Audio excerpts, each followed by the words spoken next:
ધ્યાન આપીશું. લાસ્ટ લેક્ચરમાં આપણે જે ટોપિક જોયો હતો રિવિઝન કરાવું છું. જડત્વની શું જોઈ હતી બેટા? ચાક માત્રા. ભાઈ મેં તમને એક વસ્તુ સમજાવી હતી કે જડત્વ તો હોવાનું જ, કોઈ પણ પ્રકારની ગતિ થાય જડત્વ તો રહેવાનું જ. તો ભાઈ આપણે રેખીય ગતિ થતી હતી. કઈ ગતિ થતી હતી? રેખીય ગતિ થતી હતી ત્યારે જડત્વ કોણ હતું? તો કે ભાઈ દળ. અને ચાક ગતિ થાય છે તો જડત્વ કોણ છે? I. હવે I એ જડત્વ નથી, નામ શું છે એનું? જડત્વની ચાક માત્રા. અને સૂત્ર શું આવ્યું હતું કાલે? Summation mi/ri², I = 1 to n. આ સૂત્ર કોના માટે આવ્યું? કણોના તંત્ર માટે. કોના માટે આવ્યું? હા. પછી આપણે એક સૂત્ર હજુ જોયું કે જે ભાઈ કોઈ બી પદાર્થ લો, કોઈ બી તમે ગોળો લઈ લો, પછી તમે નળાકાર લઈ લો, કે તમે શંકુ લઈ લો, ત્રિકોણની પ્લેટ લઈ લો, લંબચોરસ પ્લેટ લઈ લો, કોઈ પણ આકાર લઈ લો, એ બધા આકારને ફેરવવા માટે તમારે બાહ્ય ટોર્ક લગાડવું પડે. અને બાહ્ય ટોર્ક લગાડવું પડે એનો મતલબ સમજી જવાનો એની જોડે કઈ માત્રા હશે? જડત્વની ચાક માત્રા હશે જ. આ પંખો છે, આ સ્થિર છે, અત્યારે મારે ફેરવવું હોય તો મારે એના પર શું લગાવવું પડશે? ટોર્ક. બળ નહીં બોલવું. શું બોલવાનું? જ્યારે બી ચાક ગતિ આવતા હું બળ તો અહીંયા બી લગાવું છું. ફરે છે અહીંયા? ના, મારે બળ ના લગાવવું જોઈએ. મારે શું લગાવવું જોઈએ? ટોર્ક. ટોર્કમાં બળ આવી જ જશે. તો કોઈ બી વસ્તુને ચાક ગતિ કરાવવું હોય તો શું લગાવવું જોઈએ? ટોર્ક. તો બતાવો, આપણે અહીંયા બટન ઓન કરીએ તો શું થાય? પ્રવાહ આવે, અંદર ગૂંચળું હોય, પ્રવાહધારિત ગૂંચળામાં પ્રવાહ, સમજાય કે નહીં? પ્રવાહધારિત ગૂંચળામાં ટોર્ક ઉત્પન્ન થઈ રહ્યો છે અને એ ટોર્ક થી આ પંખો શું થઈ રહ્યો છે? ફરી રહ્યો છે.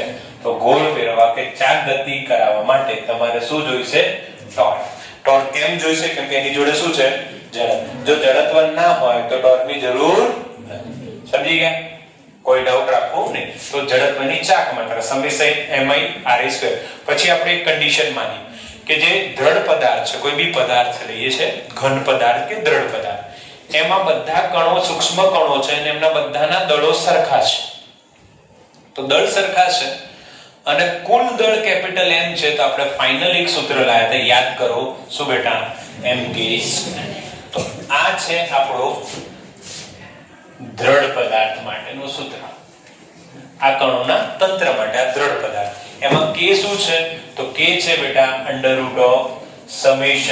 ri² શું? n. I = 1 to n. આ છે નામ બોલો આનું. ચક્રાવર્તનની ત્રિજ્યા. શું નામ છે બેટા આનું? ચક્રાવર્તનની ત્રિજ્યા. શું નામ આનું? ચક્રાવર્તનની ત્રિજ્યા. બરાબર કે નહીં? તો આપણી ક્લેરિટી રાખજો કે આ સૂત્ર છે જડત્વની ચાક માત્રા. એક વસ્તુ હું નીટ અને જેઈ પર્સપેક્ટિવ થી બતાવું છું કે આને આપણે બીજી કઈ રીતના લખી શકીએ. ધ્યાન આપજો. તો આ સૂત્રમાં આપણે એવું કરીએ, જો દળ ખૂબ જ સૂક્ષ્મ હોય તો આપણે એને શું લખીએ છીએ? dm. અને એટલે ડેલ્ટા m હોય, સપોઝ આ નાનું દળ છે ડેલ્ટા m છે, એની જગ્યાએ શું લખીએ છીએ? dm. અને સમેશન હોય તો એની જગ્યાએ શું કરી દઈશું? ઇન્ટિગ્રેશન. તો આપણો I નું સૂત્ર બનશે બેટા ઇન્ટિગ્રેશન r² * dm. શું બન્યું? r² * dm. મેં r² આગળ લખ્યા છે અને જે m છે એનું dm થઈ ગયું. સૂક્ષ્મ દળ છે એટલે પાછળ લખ્યું છે. અને આવા સૂક્ષ્મ ખંડ હોય તો એમનો સરવાળો સમેશન ના લખાય. શું લખવું પડે? સંકલન. તો આવી એક ઇક્વેશન આપણે લખવાનું બાકી હશે કાલના નોટ્સમાં. આ લખી કાઢો. આ જે નીટ માટે છે. જો દળ ખંડ એટલે દળ ખંડ ખૂબ જ સૂક્ષ્મ હોય, એમના ખૂબ જ સૂક્ષ્મ દળ હોય તો જે ડેલ્ટા m લઈએ છે આને ડેલ્ટા m લેવું પડશે. જો દળ ખંડ લઈએ એને dm લખવું પડશે અને સમેશન ની જગ્યાએ ઇન્ટિગ્રેશન કરવું પડશે. એટલે આપણો આન્સર આવશે ઇન્ટિગ્રેશન r² * dm. લખી કાઢો. ચાલો સ્ટાર્ટ કરીએ. તો આપણે આ જડત્વની ચાક માત્રા આ મેં તમને સ્ટેપ 1 લખાયું હતું કે સ્ટેપ 2 લખાયું હતું? જો આ સ્ટેપ 2 થયું. લખો સ્ટેપ 3.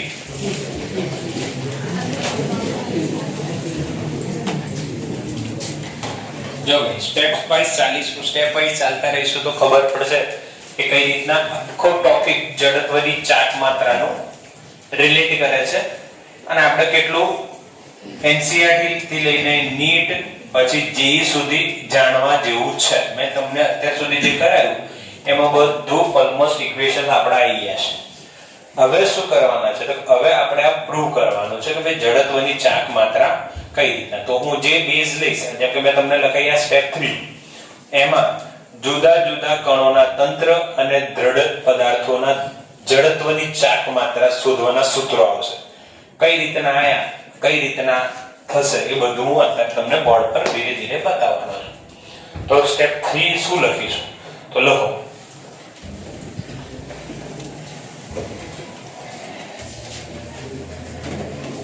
જુદા જુદા તંત્રો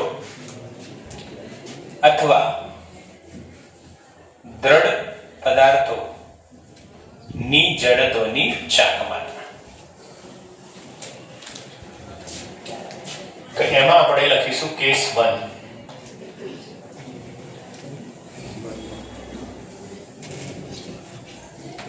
બિંદુવત પદાર્થો ની જડત્વની ચાક માત્રા. કયા બિંદુ? હવે જડત્વની ચાક માત્રામાં મેં તમને વારંવાર બોલું છું, ફરી બોલું છું, સૂત્રો જોજો બેટા. I બરાબર summation mi ri square i is equal to 1 to n. બોલો mi એટલે દર, ri એટલે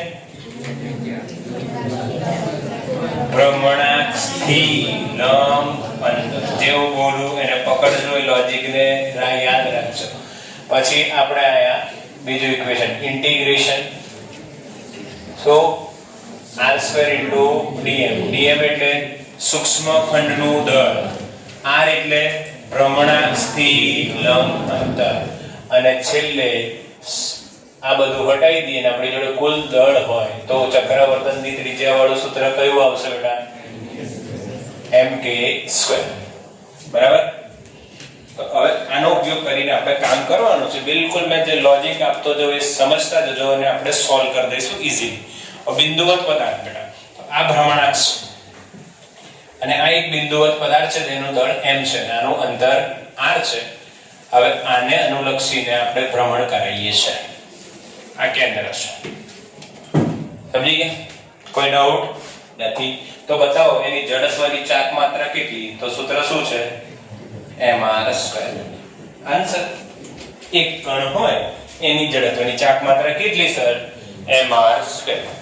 ચાલો ફરી બીજો કન્સેપ્ટ કરાવી દઈએ. આમાં કન્સેપ્ટ નથી, ઇક્વેશન જે છે આ વાળો એના બેઝ છે. એક m1 છે એનું અંતર r1 છે, બીજો m2 છે એનું અંતર r2 છે. બરાબર? આ તો અહીંયા બાજુમાં જ બતાવી દઈએ. અહીંયા r2 છે, આ m2 છે. હવે ચલો આપણે આમ ફેરવી દઈએ તો જડત્વની ચાક માત્રા કેટલી? તો m1 r1² plus m2 r2². ખબર પડી ગઈ? હા કે ના? કોઈ ડાઉટ આમાં રાખો નહીં, સિમ્પલ લોજિક છે. ત્રીજું કરાવી દઈએ, ધ્યાન આપજો. આમ હોય r અને આ છેતરવા માટે આપણે, બીજું કશું નહીં. તો હવે આની જડત્વની ચાક માત્રા કેટલી? તો દળ m છે, દળ m છે અને અંતર r છે, તો mr². એવું લાગે પણ તમને બી ખબર છે બેટા, મેં છેતરવા માટે તમને ક્વેશ્ચન આપ્યો છે. શું થશે બોલો? હા, લંબ અંતર શોધવાનું ને. તો આ r છે, આ 90 થયું, તો આ શું થશે બેટા? r sin θ. ભાઈ આપણી જોડે લંબ અંતર આવી ગયું, આપણો જવાબ શું હશે બોલો? mr sin θ નો સ્ક્વેર. એટલે જવાબ શું હશે બેટા? mr² sin² θ. બોલો ક્લિયર થઈ ગયું? તો આ ગોખવાનો નથી, મેં પહેલા બોલ્યો છું તમને, આને યાદ રાખવાનું છે. r શું છે? ભ્રમણાક્ષથી લંબ અંતર. બરાબર કે નહીં? ભ્રમણાક્ષથી લંબ અંતર. ક્લિયર કે નહીં? કોઈ ડાઉટ? Simple logic. તો આ હવે લખી કાઢો. બરાબર. પહેલો કેસ બિંદુવત પદાર્થોની और કણોની. પદાર્થો ધેટ મીન્સ કણો. ભાઈ કણોની વાત થઈ રહી છે. તો એ કણ સ્વરૂપે હોય તો એની જડત્વની ચાક માત્રા આ રીતના લખાશે. ચાલો હવે કેસ 2 લખો. કેસ 1 થઈ ગયો, કેસ 2.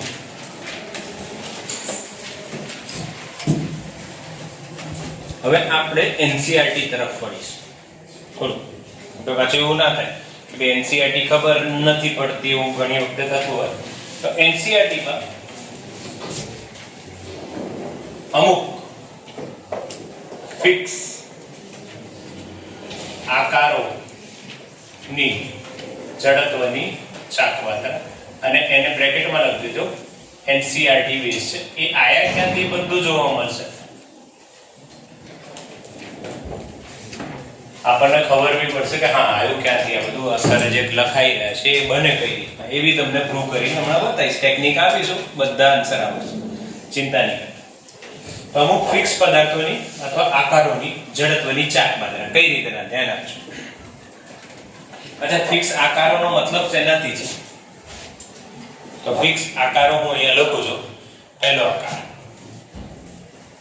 ધ્યાન આપજો. એક અહીંયા લખીશ, બાકી ત્યાં એક ચાર્ટ બનાવી આપીશ તમને. તો પહેલો અહીંયા લખીએ છીએ આપણે નિયમિત સળિયો. ધ્યાન આપવાનું છે. અહીંયા નિયમિત સળિયો છે અને એના કેન્દ્રમાંથી પસાર થતી અક્ષ છે ભ્રમણાક્ષ. એની લંબાઈ છે ભાઈ L અને એનું દળ કેટલું છે ભાઈ M. તો એની જે આપણે જડત્વની ચાક માત્રા લખીશું ભાઈ એ લખાશે ml²/12. કઈ અક્ષને અનુલક્ષીને? કેન્દ્રમાંથી પસાર થતી. હો ભાઈ, એક ફિક્સ છે. બાકી અક્ષ બદલશો તો લંબ અંતર બદલાશે. લંબ અંતર બદલાશે તો જડત્વની ચાક માત્રા બદલાશે. ફોર એક્ઝામ્પલ, તમે એલો જોયો છે ને, લાકડી ફેરવતા હોય છે. લાંબી લાકડી હોય એને અમુક આમ ફેરવે તો એ વચ્ચેથી ફેરવે. ક્યાંથી ફેરવે? બસ. કેટલા લોકોએ લાકડી ફેરવેલી છે હાથ પર કરો? બરાબર. ઓલમોસ્ટ બધાએ બાળપણમાં કે ગમે ત્યારે વચ્ચેથી ફેરવે. અત્યારે કોઈક આરએસએસ માં જતું હોય તો કદાચ એમની જોડે એ દંડ હોય ને એ કદાચ ફેરવી આવી પ્રેક્ટિસ કરતા હોય કે ગમે દંડ ફેરવતા હોય. બરાબર. વચ્ચે પણ એ જ દંડને તમે વચ્ચેની જગ્યાએ અહીંથી ફેરવો તો સરળ નહીં પડે, મુશ્કેલ પડશે. શું પડશે? મુશ્કેલ. જડત્વની ચાક માત્રા વધી જાય. જડત્વ વધી જાય તો ફેરવવું મુશ્કેલ. સમજ્યા કે નહીં સમજ્યા? આ પ્રેક્ટિકલ તમે કરી શકો છો ઘરે જઈને. કોઈ લાકડી હોય એને ફેરવવાનો ટ્રાય કરજો. અહીંથી ફેરવશો તો થોડી મુશ્કેલ પડશે, વચ્ચેથી ફેરવશો તો સરળ પડશે. સૌથી સરળ ક્યાં પડે? વચ્ચે. જેમ તમે વચ્ચેથી શિફ્ટ થયા પોઈન્ટને ફેરવવાને તો મુશ્કેલ પડવા લાગશે. એનું બી કારણ જાણીશું, પણ અત્યારે તમે ખાલી આટલું સમજો એની ml²/12. હવે હું તમને પૂછું છું ચક્રાવર્તનની ત્રિજ્યા ભાઈ, એનો આન્સર આપો. તો k શું લગાય? I/m. એનો શું કરવો પડે? રૂટ. કેમ કે I બરાબર શું લખીએ છે બેટા? mk². તો k શું થયું? I/m એનો રૂટ. તો ભાઈ આ છે I, એમાંથી m ડિવાઈડ કરી દો એટલે L²/12. તો જવાબ શું આવશે? L/√12. અને L/√12 એટલે 4 તરી એટલે 2√3. બોલો, ક્લિયર થઈ ગયું? આમાં કોઈ ડાઉટ રાખવો નહીં. અચ્છા, તમે કહેશો સર આ તો તમે યાદ રખાઈને ભાઈ હું પ્રૂવ કરીને પણ આપીશ કે આ ક્યાંથી આવી. બરાબર. અત્યારે આપણે યાદ રાખવાની છે કેમ કે હું એક શોર્ટકટ બી આપી દઉં છું. ધ્યાન આપજો. આના પછી અહીંયા શોર્ટકટ બનશે. તમારે ખાલી સળિયાની યાદ રાખવાની છે, બાકી બધાનું શોર્ટકટ બનાવી આપું અને શોર્ટકટ આપણે અહીંયા લખીએ. ધ્યાન આપજો. બાકી બધાનું શોર્ટકટ તમને આપી દઉં એનસીઈઆરટી માં જેટલા બી આકારો છે. ધ્યાન આપજો. શોર્ટકટ શું છે? રી ન ત ગો. આટલું યાદ રાખો. શું યાદ રાખો? રી ન ત ગો. આકારો થઈ. રી થી કયો આકાર બનશે? રીંગ, રીંગણ નહીં. કોણ બોલ્યું રીંગણ? રીથી રીંગ, નથી હા નળાકાર. જોજો ભાઈ, તથી તરબૂચ, તથી ત્રિકોણ. આ કોણ છે ભાઈ? ગુજરાતીના મહાન જ્ઞાતા. તથી ત્રિકોણ એટલે શું આવી રીતના લખવાનું છે? તિરકોણ.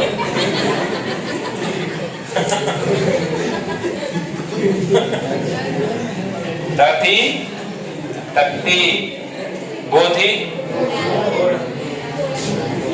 ગોળો, અરે ગોળા. ધ્યાન આપજો. હવે હું જે સમજાવું છું એ સમજતા જજો, બીજું વધારે મગજ નહીં લગાવવું. હવે રીંગ હોય ભાઈ, તો હું રીંગ અને બધાના આકાર ડ્રો કરું છું. અહીંયા આ રીંગ મેં ડ્રો કરી, આ નળાકાર મેં ડ્રો કરી, આ તકતી મેં ડ્રો કરી અને આ ગોળો મેં ડ્રો કર્યો. સમજો. હવે અહીંયા છે આ કોણ ભાઈ? દ્રવ્યમાન કેન્દ્રમાંથી પસાર થતી અક્ષ. અહીંયા આ અક્ષ, અહીંયા આ અક્ષ અને અહીંયા કોઈ બી અક્ષ લઈ લો, વાંધો નહીં આવે. સી સી સી અને સી. સી નો મતલબ સેન્ટર ઓફ માસ. ધ્યાન રાખજો. ક્લિયર કે નહીં? હવે અહીંયા ધ્યાન આપજો. આ તો મેં આકારોના નામ પર, આપણે યાર રાઉન્ડ રી ન કરવો. હવે અહીંયા બે કેસ, કેન્દ્રમાંથી અથવા વ્યાસમાંથી પસાર થતી અક્ષ હોય. એક અક્ષ આ બી હોઈ શકે ને, વ્યાસમાંથી પસાર. આમાં બી બે કેસ. બોલો કયા બે કેસ હશે? કેન્દ્ર અથવા વ્યાસ. તમે લોજિક લગાવો, તમે ચોપડો ઉઠાવો, બતા એક મને આપજો. ચલો, જરૂર નહીં, મારી જોડે ચોપડો છે. ચોપડો નથી, પાટ્યું છે. ચાલો, એક પ્રયાસ તમારે કરવાનો છે. અમુક લોકો પહેલેથી કરવા લાગી જશે, ખબર છે, અમને આવડે છે. આમ કરો અને ફેરવો.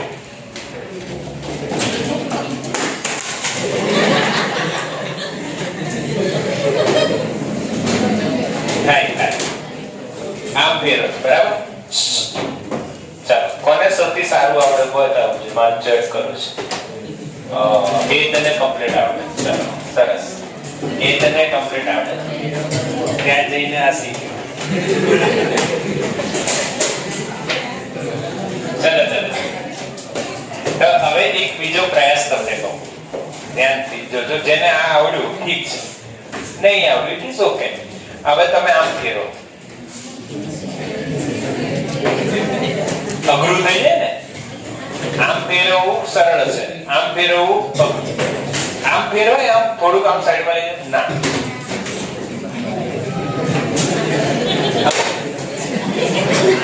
એટલે આ વિડિયો રેકોર્ડિંગ ચાલે ભાઈ. બસ શાંતિ શાંતિ. પાછા એ જો બસ. એટલે ટૂંકમાં એવું કહી શકીએ કે અક્ષ બદલો છો તો જડત્વ બદલાઈ જાય છે, તો જ આપણે ટોર્ક બદલવું પડે છે. નહીં તો એટલા ટોર્ક એ જ રીતના થઈ જવું જોઈએ. એટલે અહીંયા ધ્યાન આપીશું કે કેન્દ્રમાંથી પસાર થતી અક્ષ હોય કાં તો વ્યાસમાંથી પસાર થતી અક્ષ. આ બેમાં સર તમે આ બેને સાથે લખ્યું, બરાબર, અને આ બેને નહીં લખ્યું તો આ બેમાં બીજા બે કેસ છે, એટલે નહીં લખ્યું. ધ્યાન આપજો. પોલો અને નક્કર. અહીંયા બી બે કેસ છે બેટા, પોલો અને નક્કર. પ્યોર એનસીઆરટી ચલાવી રહ્યો છું. કારણ શું છે, મેં અગેન કહું છું, જ્યારે તમારો થિયરી ટેસ્ટ આવશે તો તમે આ ટેબલની જગ્યાએ બીજું બધું ભેગું કરવાની જગ્યાએ આટલું ટેબલ. બીજી વસ્તુ કહું છું, નીટ અને જેઈ માં આના કરતા થોડું વધારે છે.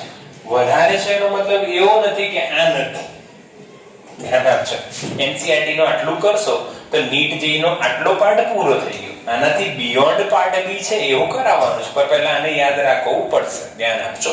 હવે જડત્વની ચાકમાં હવે તમે આ બધી વસ્તુમાં શું કોમન દેખાય છે તમને? આ બધી વસ્તુઓ જોડે એક વસ્તુ છે,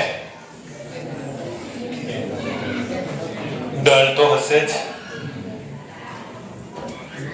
દળ તો બીજી બધી વસ્તુઓને ત્રિજ્યા છે એટલે અહીંયા શોર્ટકટ બને છે. શું બને છે? તો સર આ કેમ અલગ લખ્યું?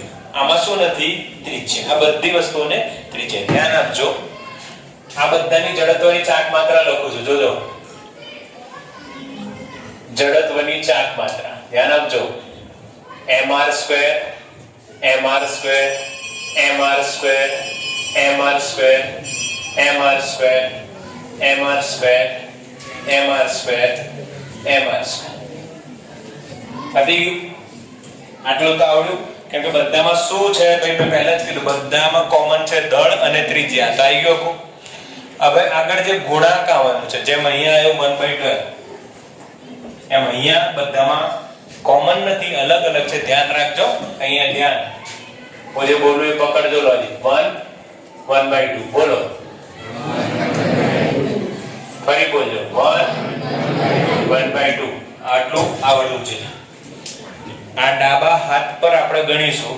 જો જમોડી હોય એટલે રાઈટ હેન્ડેડ હોય તો લેફ્ટ હેન્ડ પર ગણીશું, લેફ્ટ હેન્ડેડ હોય તો રાઈટ હેન્ડ પર. પણ આપણને આંગળીઓના ટેરવા, ગુજરાતીમાં ટેરવા કહેવાય, એના પર આ કેલ્ક્યુલેશન આવડવી જોઈએ. જો ધ્યાન આપજો. રી ન ત ગો, ખબર પડી ગઈ? રી ન ત ગો. આપણે કયા દોરવા કે લખવા નહીં બેસવાનું. ધ્યાન આપજો. જે જેઈ નીટ આવે ને આમાંથી કંઈક આવ્યું તો આપણે ફટાફટ આન્સર આવશે. રી ન ત ગો. થઈ ગયું?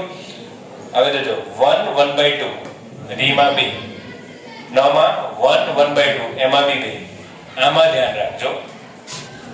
1/2 1/4 2/3 2/5. આ લોજિક છે. હવે એક સાથે હું બોલતો જાઉં, તમારે રિપીટ કરવાનું. 1/2 1/2 1/2 1/4 2/3 2/5. ફરી રિપીટ કરશું. લેફ્ટ હેન્ડ કે રાઈટ હેન્ડ કરો, જે તમારે જોડે હોય. આમ રાખો તો લેફ્ટ થશે. પાછા અમુક લોકો આ હાથ કરે છે. લેફ્ટ. રી ન ત ગો, મગજમાં સેટ કરી દેજો. રી ન ત ગો. બરાબર? રી ન ત ગો.